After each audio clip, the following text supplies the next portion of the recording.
Hello mga idol! May video for today!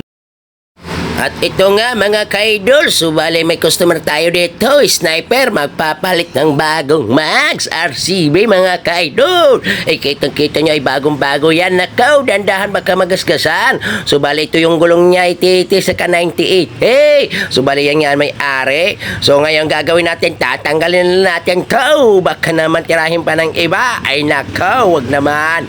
Ay ito iwira-pira-pira na ito. Nakaw, sayang na ito, pang ulam na. So ayan na nga mga ka-idol, tatanggalin natin yan. So bali ito nga mga ka-idol, natanggalan natin, kukunin dapat ang kukunin at ililipat nga natin doon sa bagong Max mga ka-idol. So ayan nga mga ka-idol, pati disc brake yan ay tatanggalin natin mga ka-idol. Kasi ilalagay na natin ngayon doon sa bago mga ka-idol. So bali ito nga, medyo matigas-tigas to mga ka-idol kasi matagal hindi nagagalaw. Kaya ito ipupukpukin mo ng pakunti-kunti mga ka-idol. Huwag naman kalakasang pukpok mga ka-idol. Kunting-kunting pukpok lang. Yung magalaw-galaw lang siya mga ka-idol. At iyan nga, kita nyo naman, talagang matigas mga ka-idol. Pero huwag ka mag-alala kay Master Pogi, ay kayang-kaya yan. Ayan nakaw. Ayan naman, hindi nadadala sa pamalakasan yan. Yan ay pakunti-kunti lang mga ka-idol. Huwag lang mabibilog. Nakaw, pag nabilog ay problema na iyon. Nakaw, magwiwilding tayo niyan. So ayan nga mga ka-idol, lambing-lambing lang yan mga ka-idol. At yan ay matatanggal naman mga ka-idol. Ikita nyo naman, talaga naman ay talagang matigas mga ka-idol. So ayan nga mga ka-idol, natanggal na nga natin mga ka-idol. At dito na nga tayo sa machine. So bali dito sa machine, itong bagong Max, lalagyan natin ng sapin para hindi magasgasan. At ipapabukan na natin dito si Mari. Ay sorry. Yung machine, di si Mari ang bubuka, yung machine. So tamang taas lang yung mga ka-idol at lagyan mo ng pampadulas para hindi masaktan si Mari. Ay, sorry. Para yung suwabe ipasok. Hindi, kung talaga ay bunganga ayusin mo, baka magasgasan yan. Ako, dandahan lang mga ka-idol. At lagyan mo rin yan. Ay, nakaw. Sinasabi ko sa iyo, dandahan, baka magasgas. Bago yan, mahal yan. Sibiyaan mga ka-idol. So yan na nga, lalagyan din natin ng langisan mga ka-idol. Diba? Para wala suwabe yung pasok mga ka-idol. Kita mo naman, dandahan lang, ay baka magasgasan. Ay mamaya magasgasan yan. Ay nakaw, sabi ko sa iyo, ay mahal yan. Kaya dandahan lang. Nakaw, hindi naman nakukuha yan sa madalian. Yan naman ay pwede naman natin yan dandahan. Kaya ay medyo ingat-ingat tayo mga ka-idol. Kasi syempre, mahal din yan. Ako, pinaghirapan ni pare yan. So, ayan na nga mga ka-idol. Ito yung napapalapat na nga natin mga ka-idol. Kasi lalagyan natin na ito ng pamalakasan. Ano ba yung pamalakasan mga ka-idol? Di tarsilan yan mga ka-idol. Lalagyan natin ng tarsilan yan. Ay, nako. Yan yung pamalakasan dyan mga ka-idol.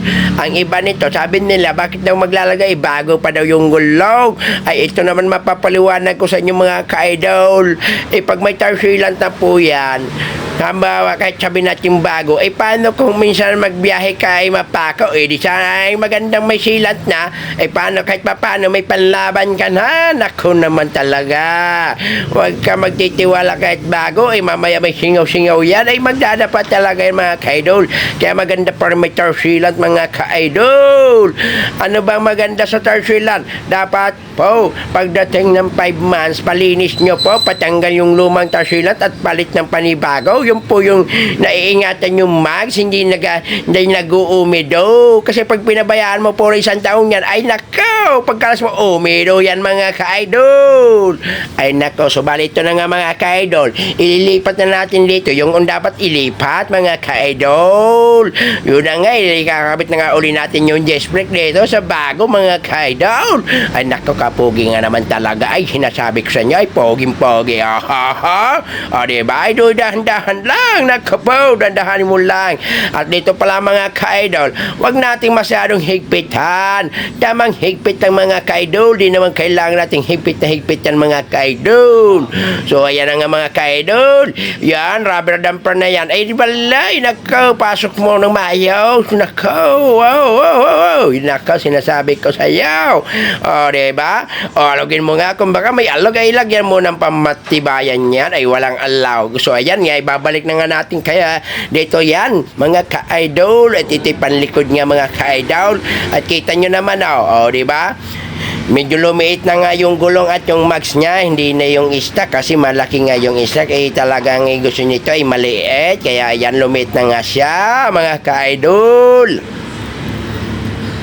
So bali ayan nga si Paring Tony. Paring Tony, pasok mo Paring Tony. Ay nakaw, sabi ko sa iyo. Ay suwabing-suwabi pumasok, di ba? Kita nyo naman, ay way kahirap-hirap po. Ay talagang pasok na pasok. O, sabay ikot-ikot. O, di ba? At ayan na nga mga ka-idol, yung panlikod natin. Ayan ay tapos na mga ka-idol. Higpit na lang yan mga ka-idol. Ay okay na yan mga ka-idol. Ayusin mo lang higpit dyan, Master Pogi. Baka mamaya, ay nakaw. Ay maganda-ganda naman yung higpit na pang malakasan dyan. O, di ba? So ayan na nga, lagyan mo ng takip. Yung takip niya dati mga ka-idol kasi gwapo pogi so bali ito naman yung pangunan mga ka-idol. Lalagay din natin yung disc brake niyan ganyan diba?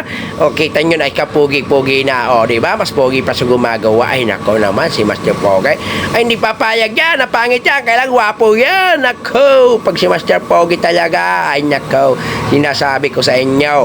At ito rin mga ka-idol, kailangan hindi mahigpit na mahigpit, tamang higpit din po yan mga ka-idol. Hindi kailangan yung sobrang higpit mga ka-idol, tamang higpit lang. Ayan naman, hindi na matatanggal yan mga ka-idol. So bali ito na nga mga ka-idol, ito babalik na nga natin doon sa unahan para tapos-tapos na tayo mga ka-idol. At talagang pera-pera na, may pambili na tayo ng ulam nito mga ka-idol.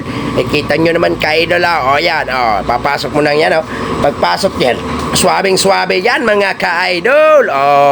Kita nyo naman mga ka-idol. Ayan ay talagang hihigpitan natin na maayos mga ka-idol. Ay patawa-tawa pa si Master Pogi nga nito at paikot-ikot sabay ganito. Paano? Hanggang dito lang mga ka-idol.